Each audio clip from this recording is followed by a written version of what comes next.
So hi all, let's solve the problem statement 7.1. A liquid is in equilibrium with its vapor in its sealed container at a fixed temperature. So here temperature is fixed, ठीक है, और liquid जो है वो अपने vapour के साथ equilibrium में है. व्हाट डज इट मीन कि लिक्विड जो है जितना वेपराइज हो रहा है, जितने लिक्विड के पार्टिकल्स जो वेपराइज हो रहे हैं उतने ही पार्टिकल जो कंडेंस होकर के लिक्विड में कन्वर्ट हो रहे हैं. यानी with the passage of time the volume of vapour and the volume of liquid remains constant, and here temperature is also constant. ठीक है ना. अभी ये इक्विलिब्रियम की स्टेज है जितनी इसकी वॉल्यूम है और जितना इसका वॉल्यूम है. उसके बाद जो ये जो इक्विलिब्रियम प्रोसेस है it is dynamic in nature. यानी कि ऐसा नहीं है कि लिक्विड से वेपर में कन्वर्जन नहीं हो रहा है, लेकिन जितना लिक्विड से वेपर में कन्वर्जन हो रहा है उतना ही वेपर से लिक्विड में भी कन्वर्जन हो रहा है. लिक्विड से वेपर में conversion, this process takes place through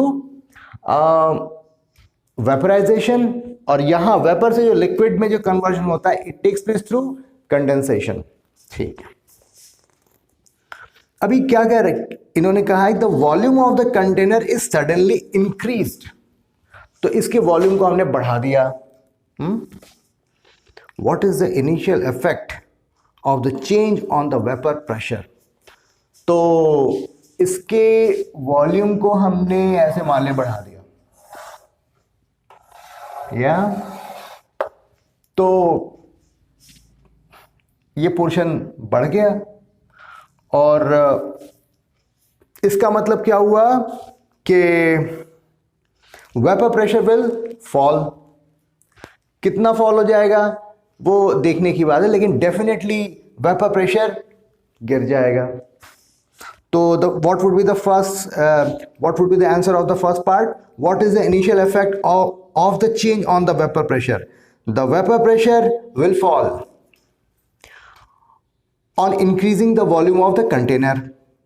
How do the rate of evaporation and condensation change initially? ये अच्छा पार्ट है. तो यहां पे हमने इसके वॉल्यूम को बढ़ा दिया, तो इसका मतलब ये हुआ कि प्रेशर जो है घट गया. तो ली कैटलियर प्रिंसिपल क्या कहता है कि जो भी हम चेंजेस लाते हैं तो उसको उस चेंज के इफेक्ट को दूर करने की कोशिश में लग जाता है रिएक्शन. ठीक है. यानी कि रिएक्शन की जो डायरेक्शन उस दिशा में होती है जिधर की और स्ट्रेस को मिनिमाइज किया जा सके. तो अगर इसका वेपर प्रेशर घट गया है तो इसका मतलब यह हुआ कि लिक्विड में से इवेपोरेशन जो है वो बढ़ जाएगा, ताकि इस कंटेनर में जो वेपर का प्रेशर है उसको बढ़ाया जा सके. ठीक है ना. So initially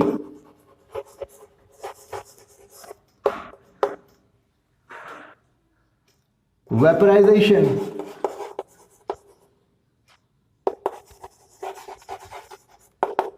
will increase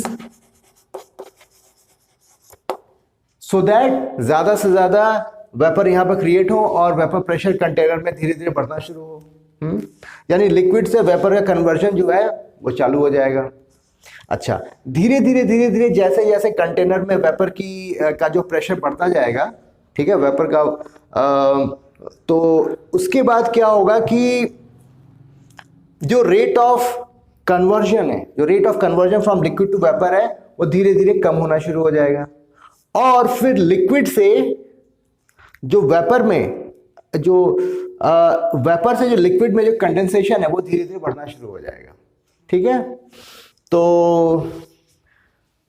what happens when the equilibrium is restored finally and what will be the final vapor pressure. ठीक है.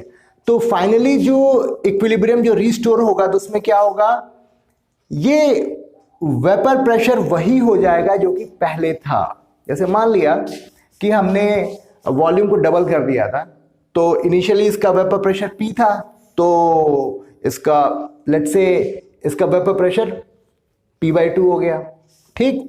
फिर धीरे धीरे वेपराइजेशन बढ़ना शुरू हुआ, वेपराइजेशन होना शुरू हुआ, और इस इन्वायरमेंट में जहां पर वेपर हैं उनका vapour pressure, partial vapour pressure जो है धीरे धीरे बढ़ना शुरू हुआ। ये कब तक बढ़ेगा? जब तक वो अपने ओरिजिनल वेपर प्रेशर को अचीव नहीं कर लेता, और उस स्टेज पर ये जो वेपर का प्रेशर है और लिक्विड आपस में जो है इक्विलिब्रियम स्टैब्लिश कर लेंगे, ठीक है। तो मैं फिर से रिपीट कर देता हूं जो मैंने आंसर्स आपको बताए हैं। What is the initial effect of the change on the vapor pressure? Vapor pressure will fall. How do the rate of evaporation and condensation change initially?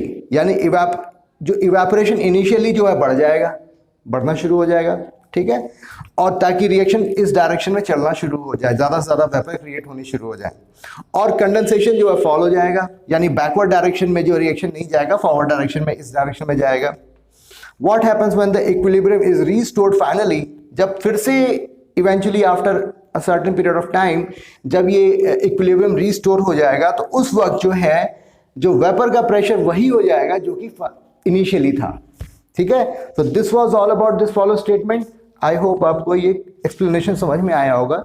Theoretical था, कंसेप्चुअल था और अच्छा क्वेश्चन था।